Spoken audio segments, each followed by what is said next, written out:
Pan-African Media pour une Afrique souveraine et unie. Bonjour l'Afrique et bonjour le monde, bienvenue mesdames et messieurs à cette nouvelle édition spéciale. Vous êtes bel et bien sur les antennes de Pan-African Media Télévision et aujourd'hui en cette édition spéciale, nous allons nous pencher une fois de plus vers la République centrafricaine. Il y a quelques jours, nos sources nous annonçaient la présence, en tout cas des camps d'entraînement des soldats ukrainiens qui formaient, et il faut bien le dire, des rebelles africains dans plusieurs pays, que ce soit au niveau de la Mauritanie ou un peu plus bas vers les pays d'Afrique centrale, et bien avec pour objectif de s'aimer le chaos et la terreur en République centrafricaine. Je précise bien, on parlait de soldats ukrainiens qui ont une parfaite maîtrise de l'utilisation des drones. Et ce jour-là, nous étions avec le leader de la jeunesse panafricaine, Jules Ndiaye. Ce soir, nous allons essayer d'avancer et voir où en sommes-nous. Quel est le sort que réservent ces hommes à la République centrafricaine? De toutes les façons, nos sources sur place parlant de cette présence annoncée des militaires ukrainiens en Centrafrique suscitent beaucoup, mais alors beaucoup d'inquiétudes. Jules Ndiaye est avec nous et c'est l'invité de l'édition spéciale. Jules Ndiaye, bonsoir. Bonsoir Bachir, bonsoir à l'Afrique qui nous regarde, à tous les téléspectateurs de Pan-African TV. Merci à ceux-là qui contribuent même au développement et aux avancées de cette chaîne, cette jeune chaîne panafricaniste. Vous savez, d'aucuns seront surpris de me voir un coup sur Afrique Média, un coup sur Pan-Africa TV, un coup sur For You TV Africa. Quand nous déclenchions ce mouvement il y a 15 ans, l'idée, le projet, c'était de booster les Africains à l'esprit panafricaniste, de leur inculquer les valeurs panafricanistes, et cela passe par la multitude de canaux, la multitude d'outils de transmission de cette pensée panafricaniste. Et donc, merci à ceux-là qui ont pensé à créer et à cofonder Pan-African TV. Ils viennent s'inscrire dans la droite ligne des missions qu'on s'était fixées il y a 15 ans quand on remettait sur pied le panafricanisme des temps nouveaux. Alors, Jules Ndiaye, il y a quelques semaines, nous parlions avec vous sur ce même plateau de la présence de soldats ukrainiens et on parlait du côté de l'Afrique de l'Ouest et qu'il y aurait des camps d'entraînement de ce côté-là où ces hommes enseignaient, montraient comment utiliser des drones tueurs pour attenter à la vie du dirigeant centrafricain. Alors, on a mis tout cela sur la table, mais est-ce que cela a limité, atténué, voire éradiqué complètement les velléités de déstabilisation de la République centrafricaine? Vous devez savoir une chose, Bachir, et cette chose-là, les Africains doivent le savoir et doivent le comprendre. L'Afrique est en guerre, je ne cesse de le dire. Ceux qui pensent que les forces occultes, les forces néocolonialistes, les forces impérialistes vont baisser les bras, se trompent. Elles ne baisseront pas les bras. Analysez la situation de la France aujourd'hui. Taux de chômage élevé. Incapable de faire un gouvernement. Pourquoi? Contestation à outrance. Parce que les Français ont du mal à survivre. Pourquoi la France a du mal à survivre? Parce que ces 15 dernières années, nous avons travaillé sur le continent, à éveiller les consciences, à protéger nos ressources. Sur la RCA, il n'y a plus de contrôle français sur les mines.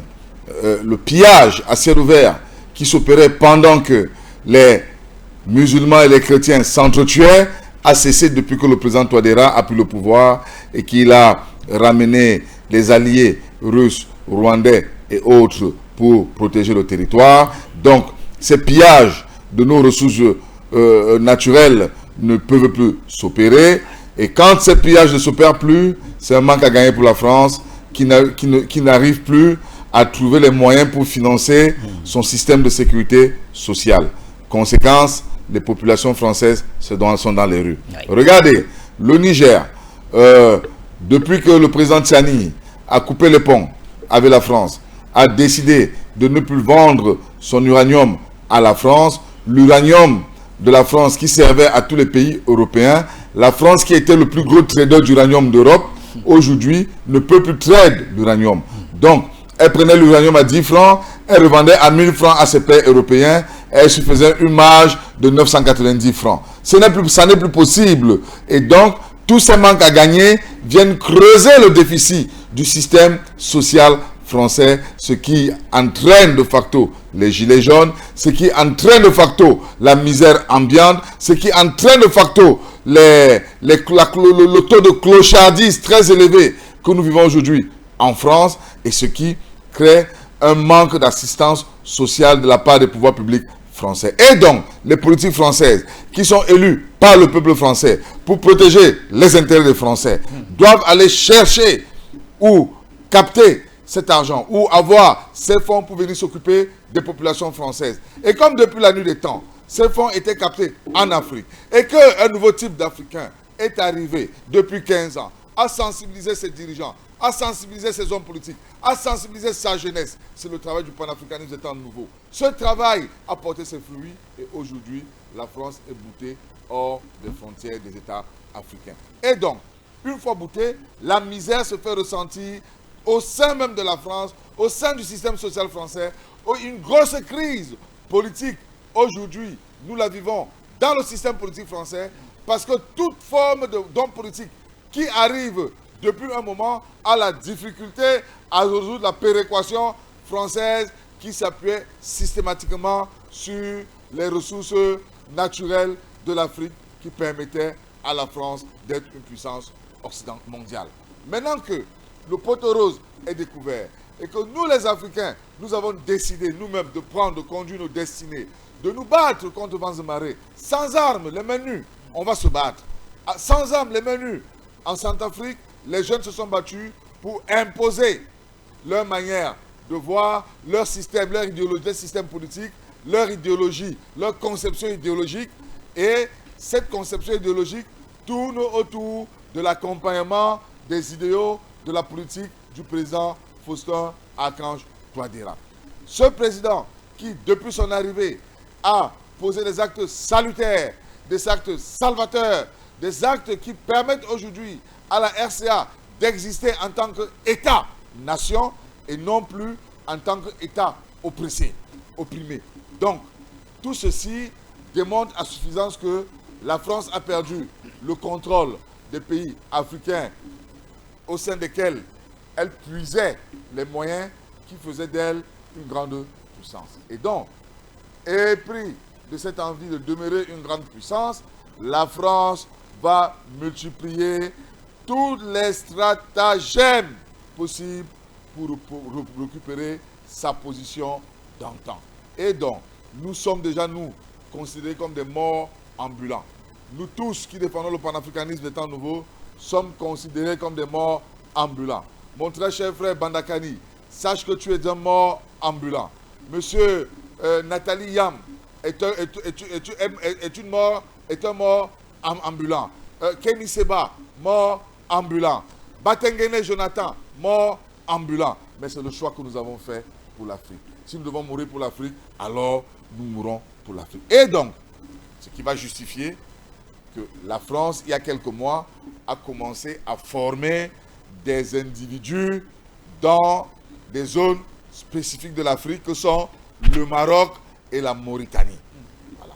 Pour ceux qui devaient opérer en Centrafrique, je vous avais démontré comment la France les avait envoyés dans des méthodes d'infiltration dans un camp au Soudan, le camp du général Bourhan, qui est en guerre avec son homologue général Emeti. Et donc, la France a envoyé les rebelles centrafricains qui avaient été formés en Mauritanie, au Maroc, puis en Ukraine. Une fois de retour, la France les a envoyés faire des essais au Soudan dans le conflit qui oppose le général Bourhan au général Hemeti. Et ces hommes qui opèrent aux côtés du général Bourhan se sont exercés à envoyer des drones bombarder les positions des hommes de Hemeti. C'était un exercice de routine pour se rassurer que la formation, c'était la phase pratique de formation qu'ils avaient reçue. Maintenant que cela a été fait, nous l'avons dénoncé.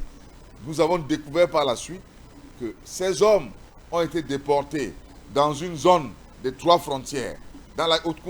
Par la suite, 2 colonnes devraient se détacher. Une qui devrait passer par le Tchad en descendant pour sortir à l'ouest, au nord-ouest de la RCA, et l'autre qui devait descendre par le nord de la RCA. Seulement, nos enquêtes, nos investigations démontrent au jour d'aujourd'hui que la colonne qui est partie vers le Tchad a reçu un soutien dans une base, dans une zone de formation concentrée et gardée secrète, à cheval entre le Tchad et la Centrafrique.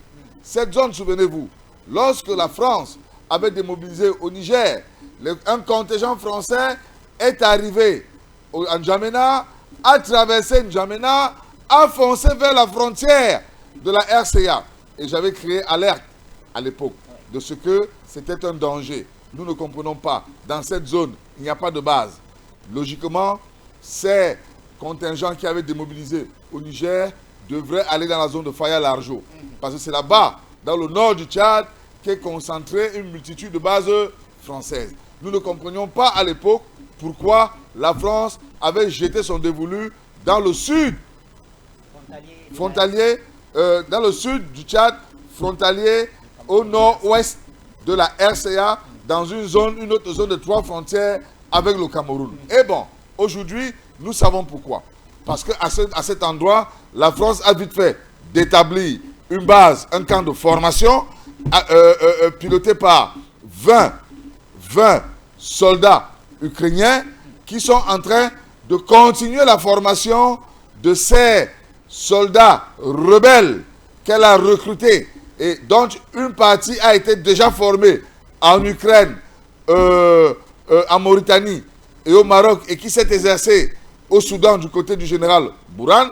Ces éléments sont arrivés dans cette base et sont là-bas depuis une semaine, en train de continuer la formation. Une opération est planifiée pour cette fin d'année.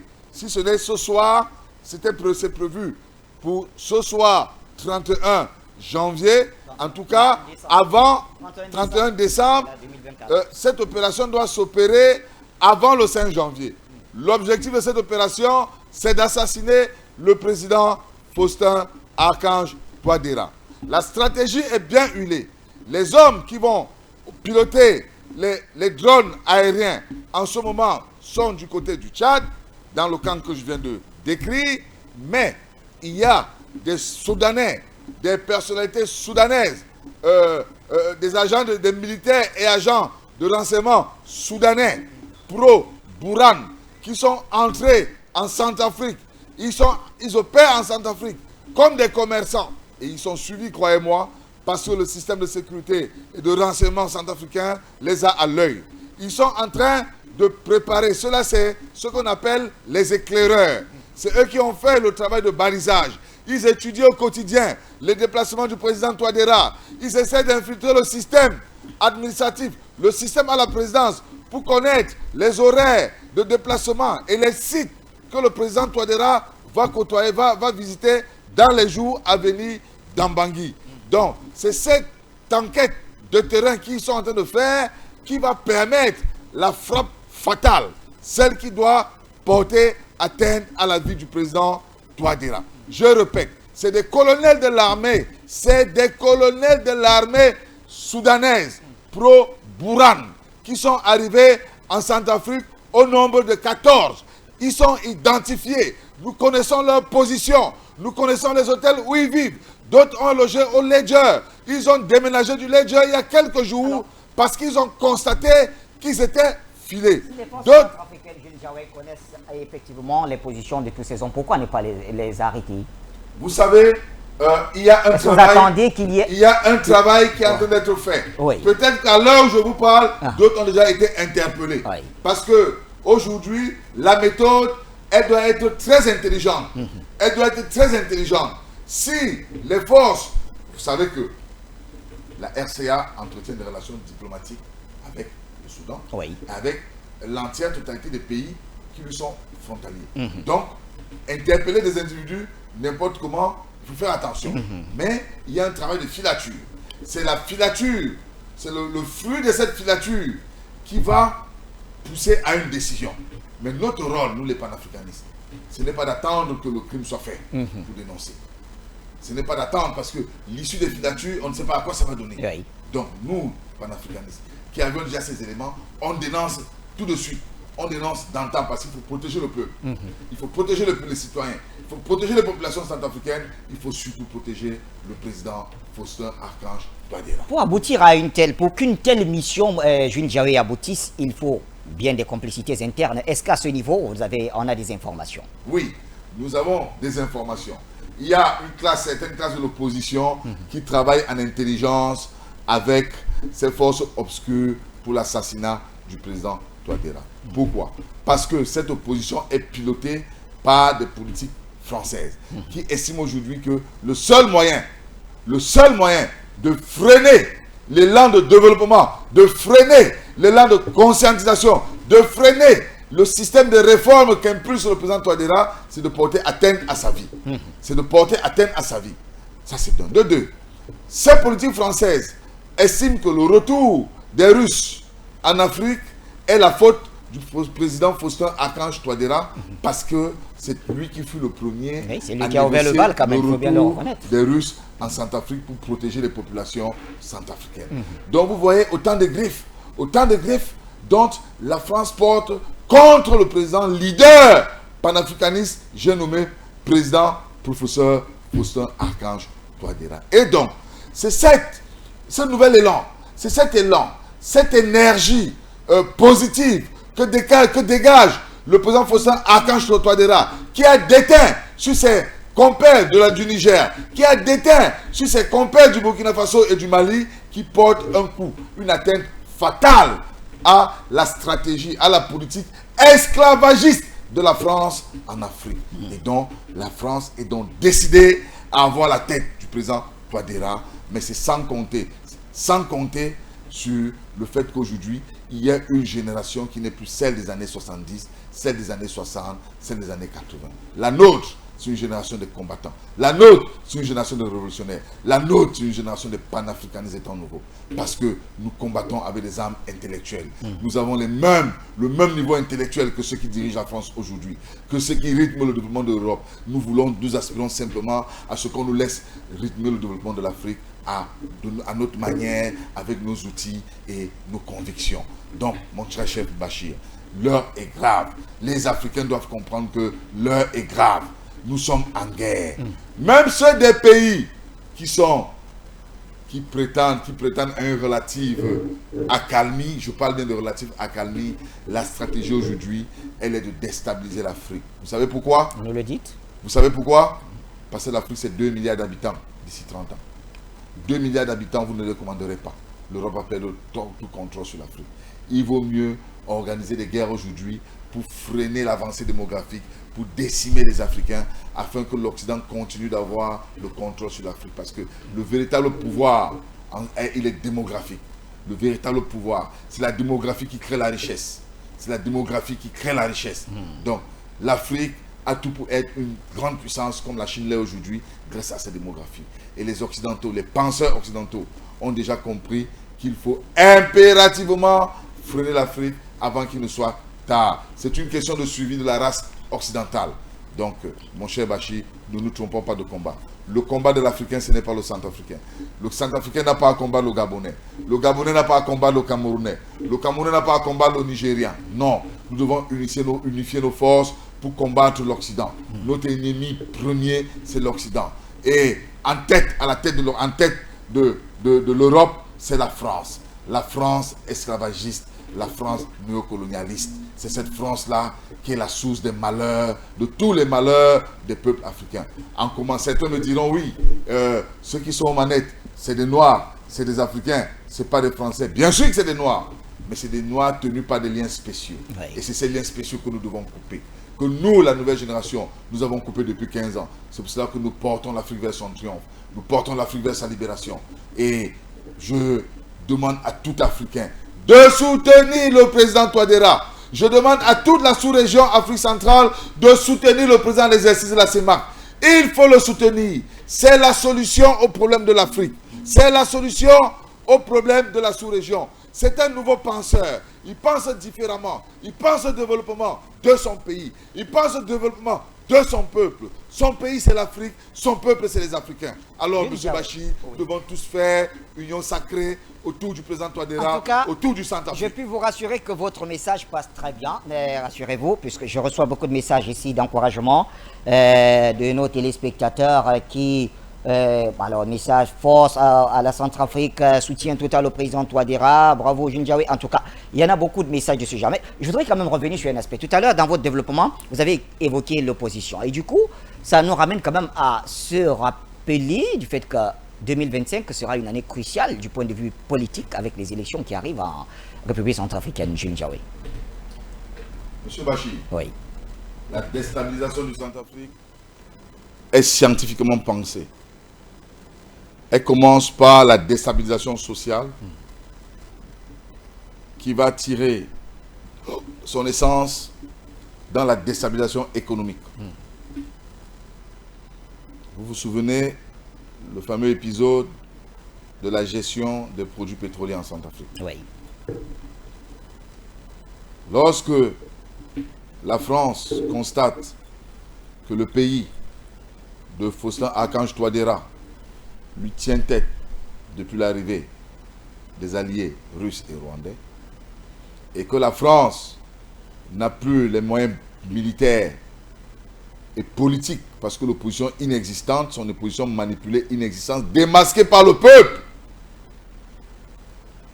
Militairement, les rebelles sont pourchassés, tués, contraints à l'exil. La France réalise qu'elle n'a plus de moyens de pression sur le régime de Bangui. Faustin-Archange Touadéra. La France va donc décider d'engager la déstabilisation économique par le nerf de la guerre qu'est les produits pétroliers. C'est alors que les services français vont décider de précipiter, de créer une sorte de départ de l'entreprise Total. Pourquoi? Parce que Total détient 80% du marché centrafricain. Et quand Total détient 80% du marché centrafricain, Total est une multinationale française qui porte l'image de la France à travers le monde. Et donc, faire un tel coup avec l'enseigne Total, c'est exposer tout le capital français. Les services de renseignement français vont donc créer une entreprise qui s'appelle Tamwal. À ne pas confondre avec Tamwal qui existait en Libye. Oui, puisque Tamwal a existé. Parce que c'est donc là le génie maléfique de la France, qui va aller chercher une appellation semblable à celle d'une entreprise que Kadhafi avait créée qui s'appelait Tamwal. Vous voyez? Ils vont donc dupliquer, créer un autre Tamwal à Londres. Ils vont mettre à la tête de ce Tamwal un monsieur qu'on appelle Enguerrand Rochefort, un banquier, qui va faire un tour de passe-passe avec Total. Parce que jusqu'ici, l'administration centrafricaine n'a jamais eu les documents de la vente par Total de son réseau à Tamwal. Jamais. Alors là, ça ressemble tout simplement à juste un changement d'appellation. J'en viens. Oui. Et donc, entre-temps, Total vend et Total donne une date de prise, une date de passation de l'entreprise à Tamwal. Dans l'intervalle du temps où Total a vendu et la date de passation, personne ne sait que Total est en train de partir. Total contracte une dette auprès de BGFI Centrafrique. Je vous rappelle que l'État centrafricain est actionnaire majoritaire dans le capital de BGFI Centrafrique. Total contracte une dette de 6 milliards pour préparer la campagne fleuve. Alors que Total sait déjà qu'ils ont vendu le réseau à Tamwal. Ils reviennent néanmoins contracter une dette. Ils prennent 6 milliards dans cette banque.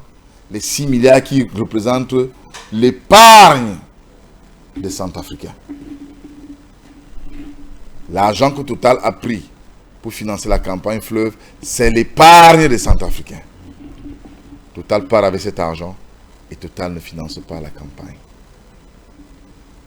Total passe le réseau à Tamwal. Sans une seule goutte de carburant dans les cuves, dans les dépôts. Tamwal arrive. Rencontre les autorités. Non. Se met à travailler. Se met à travailler et les autorités constatent que Total est parti. Ceux qui sont là, on ne les connaît pas. Tamwal interpellé va présenter un plan de développement à l'État. Et dans ce plan de développement, Tamwal présente son partenaire stratégique. Son partenaire stratégique, c'est une entreprise camerounaise du nom de Neptune. Voilà la vérité. Et voilà comment Neptune arrive en Centrafrique. Le président Touadéra reçoit les dirigeants de Tamwal et de Neptune. Approuve le plan de relance. Leur donne son feu vert en leur donnant 6 mois pour se régulariser, pour être en conformité avec les textes qui régissent le fonctionnement du secteur d'activité des hydrocarbures. 3 mois après, pénurie. Pas de carburant à Bangui. Le régime est à 2 doigts de tomber. Les manifestations commencent à se faire pressentir, à se préparer. Oui. Le président Touadéra est en mission à l'ONU à New York. Son ministre de l'énergie lui dit que il ne reste plus que 24 heures de stock de sécurité pour tout le pays. D'ailleurs, le super est fini. Le jet est fini. L'armée centrafricaine n'a même pas le carburant pour mener les opérations militaires contre les groupes armés. Et dans la foulée, on constate une mobilisation des groupes armés à la frontière du Tchad et du Soudan. Prêts à déferler sur Bangui. Des colonnes avaient déjà commencé à descendre sur Bangui. C'est alors que le président Touadéra va interpeller les dirigeants de Tamwal qui lui diront que ils n'ont pas de carburant parce que le partenaire Neptune. stratégique Neptune ne leur a pas donné le produit. Le président Touadéra va piquer une colère. Il va demander à son staff de lui ramener rapidement le dirigeant, de lui passer directement le dirigeant de Neptune au téléphone. Ce qui va être fait. Et au dirigeant de Neptune de dire au président Touadéra que depuis leur dernière rencontre où il a donné son quitus pour la relance du plan de développement, Tamwal n'a pas payé un seul franc de tous les produits qu'ils ont consommés en Centrafrique. Soit plus de 5 millions d'euros. Et lui, il ne pouvait plus continuer à leur donner le produit. C'est alors que le président Touadéra va lui donner l'ordre, va lui intimer l'ordre de ravitailler rapidement le marché centrafricain. Parce qu'il y avait risque de chute du pouvoir.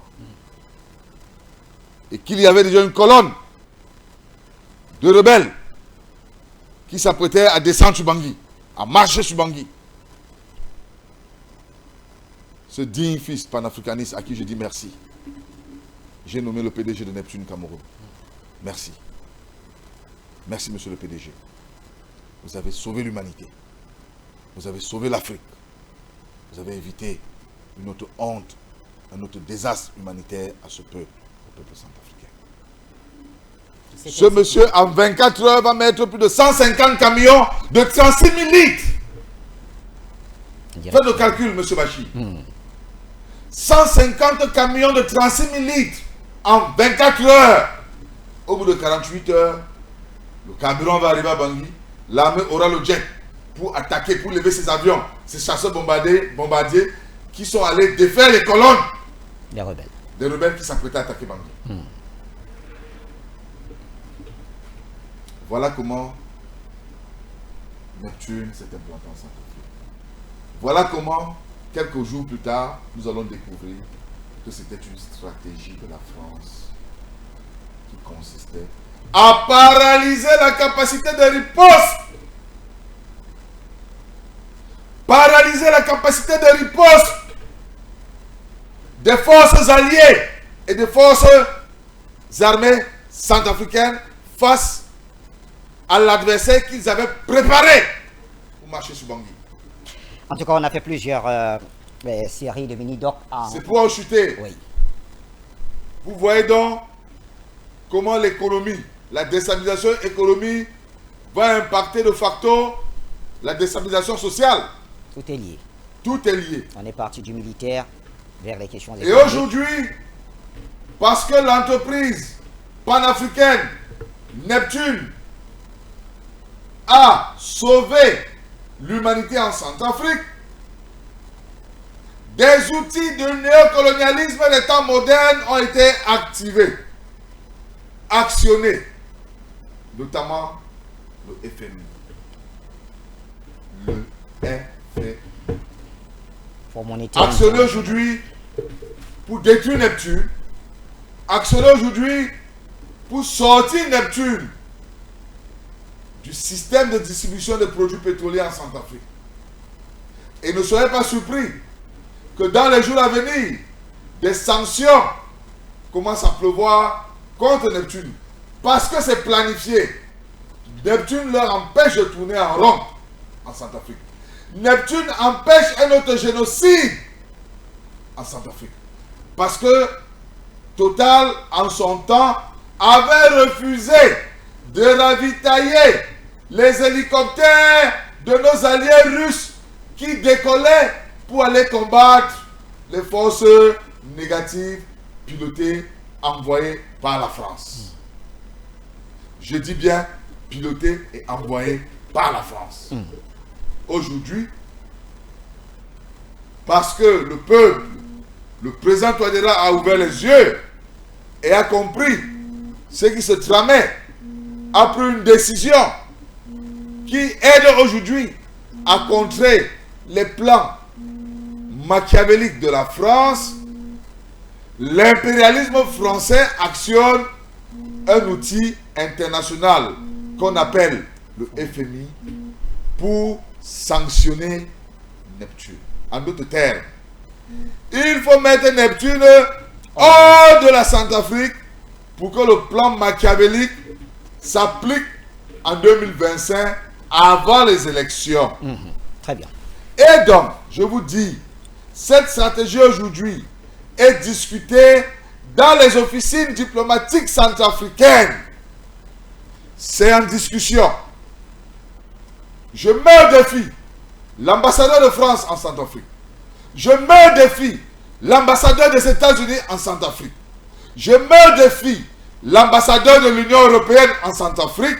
Et je mets au défi le représentant du FMI en Centrafrique de dire qu'ils n'ont pas tenu une réunion il y a 20 jours de cela, au cours de laquelle ils ont décidé de faire un mémorandum et de le signer pour que Neptune soit écarté, sommé comme entreprise non grata parce que travaillant avec les Russes, travaillant avec Wagner.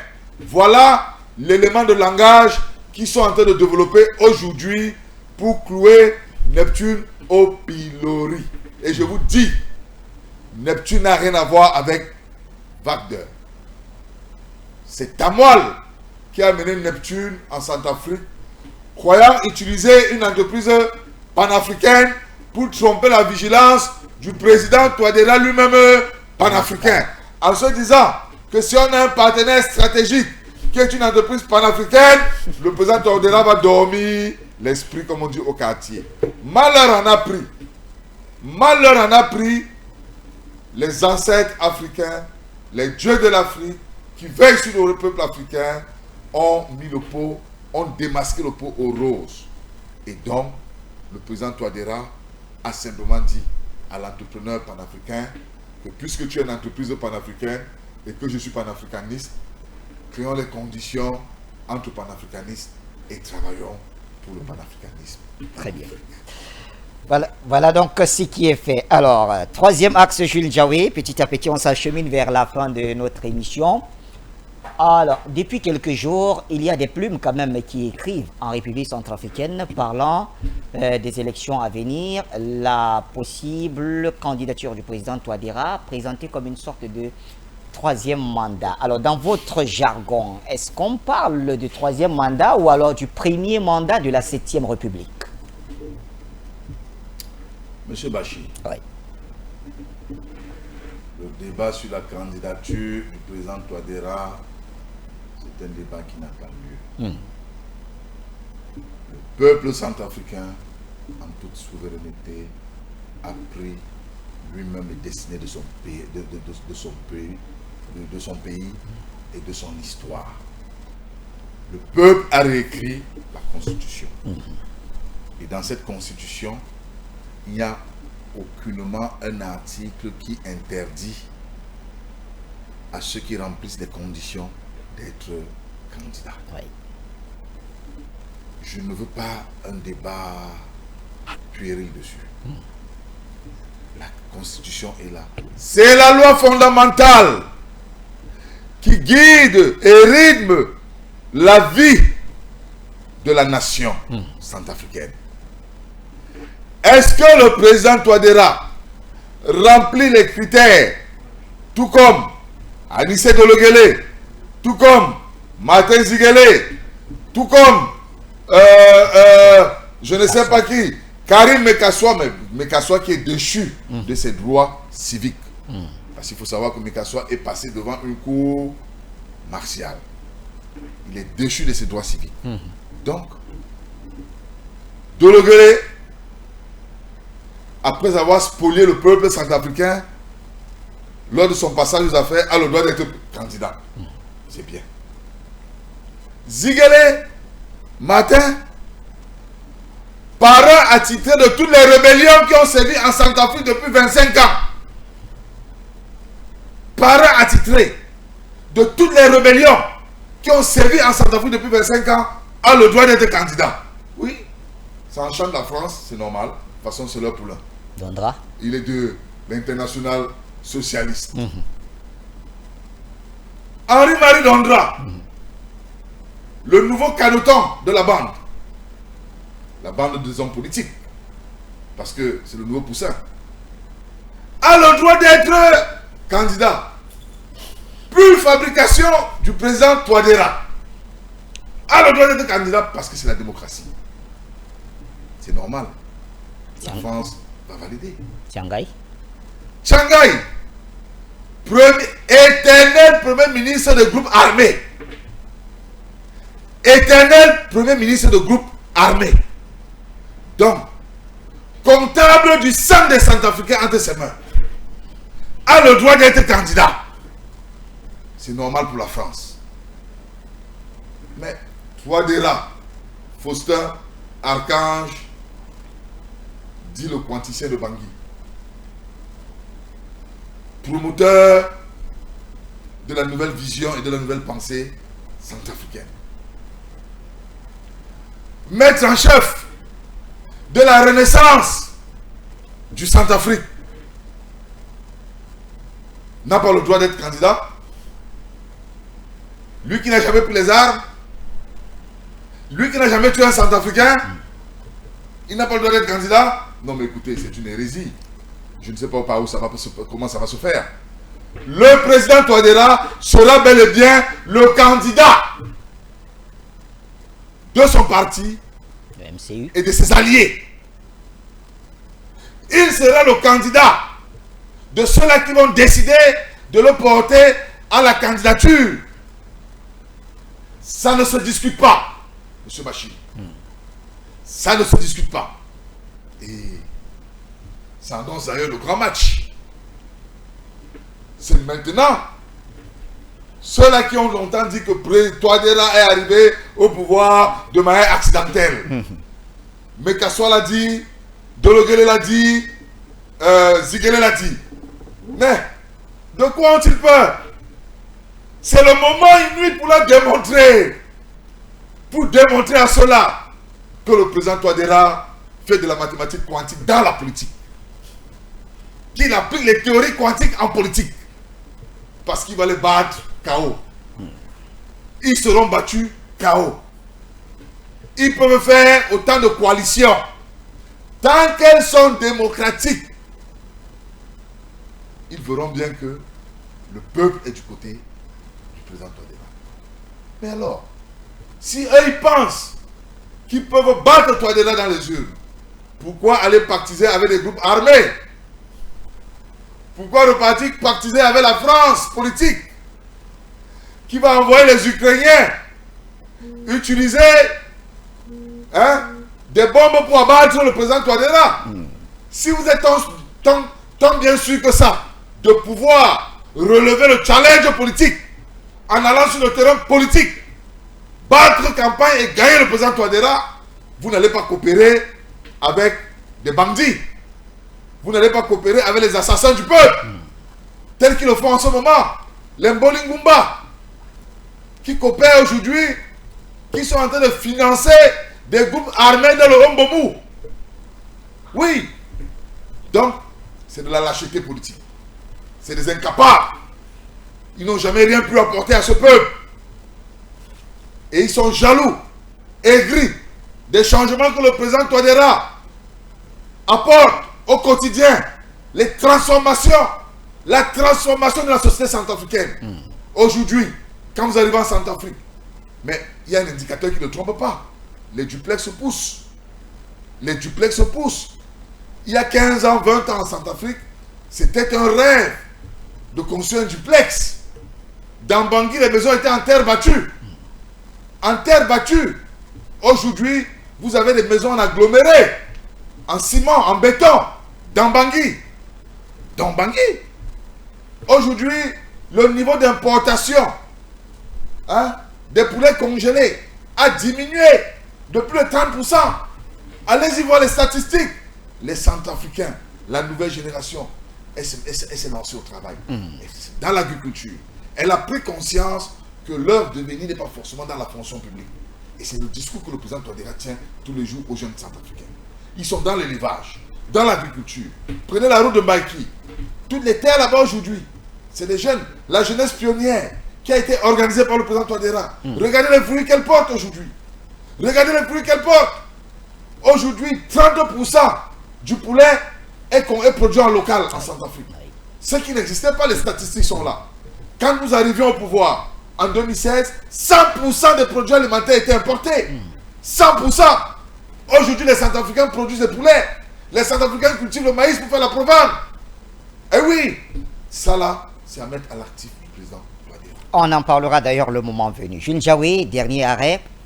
La RCA dans la sphère africaine. On a vu tout récemment le président Faustin-Archange Touadéra se déplacer pendant 72 heures. Il était du côté de Ouagadougou. Une mission qui a suscité quand même beaucoup d'admiration, beaucoup d'intérêt au niveau des panafricanistes. On sait qu'ils se sont pour la plupart penchés sur la question, est-ce qu'on est en train de se diriger vers une sorte de coopération entre ces États qui sont en train de s'affranchir. On les appelle les États souverainistes, naturellement, c'est un peu ce qui est beaucoup plus utilisé dans les réseaux sociaux. Est-ce que, pour vous qui connaissez quand même les tenants et les aboutissants de cette mission, Jules Ndiaye, est-ce que les Africains pourraient rêver de voir l'AES dans une sorte de coopération directe avec la République centrafricaine? Bachir, la coopération est d'abord idéologique. Oui. Avant d'être matérielle. À tout seigneur, tout honneur. Je vois sur des plateaux scandés Dr Noris Koza, l'université de Paris, la Sorbonne. Docteur honoris causa de l'université de Harvard. Docteur honoris causa de l'université de Laval, Canada. Docteur honoris causa de l'université de Brighton en Angleterre. Mais tous ceux-là, ils ont oublié une chose. La première université au monde qui a existé, c'était à Tombouctou, en Afrique. Oui. C'est à Tombouctou. Le théorème de Pythagore est parti de Tombouctou pour l'Égypte. Et puis est remonté. C'est en Afrique. C'est en Afrique, M. Bachir. Et donc, 2 fois, docteur, 2 doctorats de mathématiques. 2 doctorats de mathématiques. Plutôt que d'aller dans les universités à Laval, Harvard, Paris-Panthéon, Paris, La Défense, Paris, ceci, Paris-Lyon, Lyon. Il va transmettre le savoir aux jeunes Africains. C'est ça le panafricanisme de temps nouveau. Oui, oui, oui. Et c'est pour cela que... Et c'est ce qui fait mal à la France. C'est ce qui fait mal à la France politique. Ces synergies idéologiques et intellectuelles, ces synergies intellectuelles, c'est la tombe de la France. Parce que lorsque les éminents intellectuels africains décident d'agir en étroite collaboration, de manière concertée, qu'est-ce que ça peut donner? Une association de ce type, c'est cocktail Molotov pour l'Occident. Et c'est ce que l'Occident a toujours combattu depuis l'année dernière. C'est ce qu'elle a toujours évité, que les intellectuels africains se mettent ensemble. Et comme le président Touadéra, c'est un leader révolutionnaire qui incarne la rupture, il fait rupture à ses méthodes. Il va au Burkina. Il préside 2 doctorats. Il préside 2 thèses. Oui. Oui, c'est osé. Du jamais vu. Même en Occident, donneur de leçons. Montez-moi un seul président occidental qui a présidé une thèse de doctorat dans une université. Montez-moi un seul. Il n'y a pas. L'histoire du monde, Touadéra est en train de la réécrire. À l'actif et au profit des Africains. À tout seigneur, tout honneur. Big up, professeur. Big up, professeur. L'Afrique vous respecte. Et l'Afrique vous soutiendra. Tant que vous continuerez sur cette percée. Après Ouagadougou, professeur, allez-y en Afrique du Sud au Cap. Les jeunes Africains ont besoin de vous là-bas. De vos enseignements et de votre savoir. Ils ont besoin de votre transmission. Allez-y voir sur les réseaux sociaux. Le président aujourd'hui est demandé dans les universités camerounaises. Il est demandé dans les universités de Djibouti. Oui. Il est demandé dans les universités d'Addis Abeba. Les demandes de pilules. Parce que la transmission du savoir, du savoir-faire, la connaissance et la compétence se fait de père en fils. C'est dans nos traditions. C'est-à-dire les aînés vers les cadets. Oui. Et c'est ça. C'est la tradition africaine que le président Touadéra est en train de matérialiser. Son déplacement au Burkina Faso est la matérialisation de la tradition africaine panafricaniste. La transmission du savoir. La transmission du savoir. Et donc, M. Bachir, je vous dis, repartez, revisitez tous les annales de l'histoire universitaire. Jamais chef d'État n'a présidé une thèse de doctorat. Je vous mets au défi. En tout cas, on a fouillé à notre niveau pendant le séjour et on n'en a pas trouvé puisqu'il fallait rapidement faire partir de ceux qui écrivaient cette histoire. Jules Diawé, on a quand même vu en images, et les images que nous diffuse d'ailleurs ce soir Adrien, le président Faustin Archange Touadéra aux côtés de son homologue, le capitaine Ibrahim Traoré. Alors, est-ce que au niveau politique, on peut s'attendre à quelque chose à l'issue de cette rencontre? Ça, c'est la photo qui fait peur. Oui. Ça, c'est l'image qui fait trembler le rond. Je vous avoue que, depuis cette image, vous pouvez imaginer le nombre de conseils de guerre qui se sont tenus à Paris. Parce que ça, c'est dangereux pour la France. Mais c'est que la France n'a pas compris. C'est que les politiques françaises n'ont pas compris. C'est que chez nous en Afrique, c'est comme ça que ça se passe. Ça, c'est notre tradition. Le grand frère doit toujours épauler le petit frère. Jusqu'à ce que le petit frère retrouve ses pas. Et il revient aussi au petit frère d'épauler plus jeune. C'est cette chaîne de solidarité qui a toujours fait la force de l'Afrique. C'est pour cela que malgré l'esclavage, malgré la colonisation, malgré la néocolonisation, l'Afrique est restée debout. Parce que l'Afrique a toujours eu des leaders qui font valoir nos valeurs. Et ça, c'est les valeurs africaines. La solidarité entre les peuples. Merci Jules Ndiaye, on n'en dira pas plus puisque des échanges entre les chefs d'État, ça reste toujours un huis clos et on n'y reviendra pas. Jules Ndiaye, un dernier mot avant de refermer cette édition spéciale puisque nous rendons l'antenne. C'est de faire attention. La RCA, il est prévu que la RCA soit attaquée dans les jours à venir pour mettre un terme au régime du président Faustin-Archange Touadéra.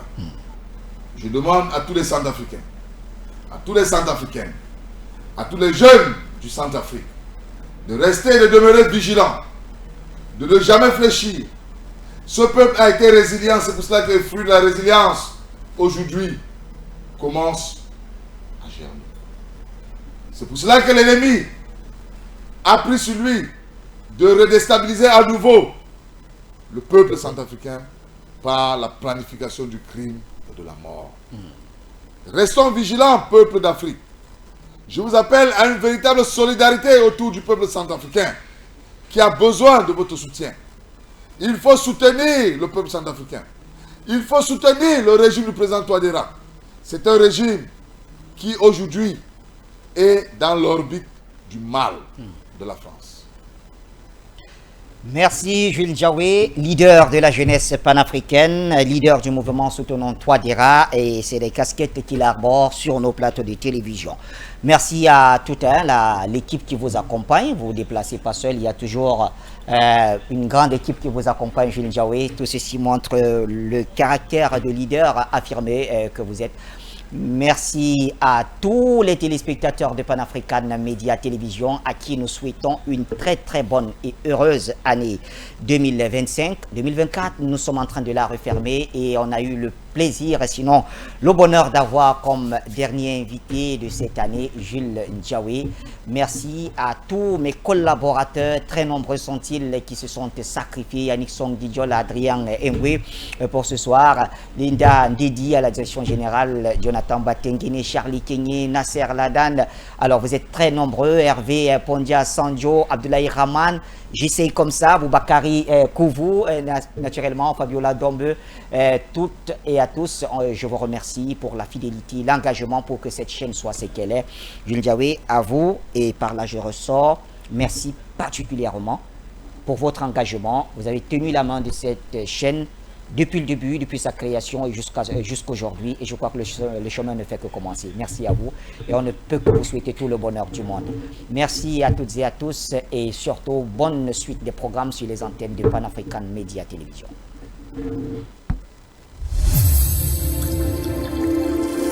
Pan-African Media pour une Afrique souveraine et unie.